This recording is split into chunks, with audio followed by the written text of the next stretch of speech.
if you want to transfer ownership of your Google Sheet from you yourself to another owner. So in this video, I'm going to show you how you can do just that. Before I continue, if you are new to this channel, remember to subscribe to this channel so that you can get more tips like this. Without further ado, let me show you how you can transfer ownership for your Google Sheet.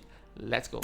Alright, so first of all, open up your computer. I'm now at the Google Drive. So this is the Google Sheet that I want to change ownership. This is just a simple video. Alright, so it's very easy. First of all, you need to invite another email to become part of the editor. So you just have to click on the three dots, click on share, and then click on share. Next, you just add the email that you want to transfer it to.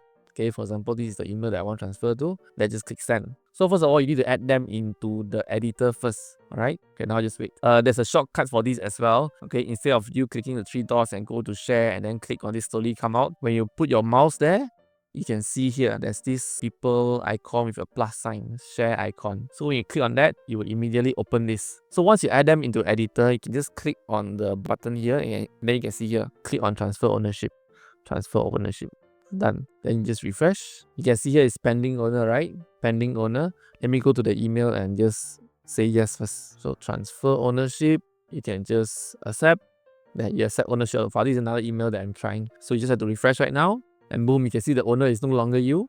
Alright, it's empty here, maybe because it's for privacy settings, right? And then you can see the owner is this person now. Alright, another email. So this is how you can transfer ownership for Google Sheet. Actually, this is applicable even for other Google documents, Google Slides and things like that. Alright, just that I think a lot of people use it for Google Sheet. So that's why I focus it on Google Sheet. So yeah, so this is how you can transfer ownership for Google Sheet. If you like what I share, do give me a like and also subscribe to this channel so that you can get more tips like this. Thank you so much for watching and I see you next time.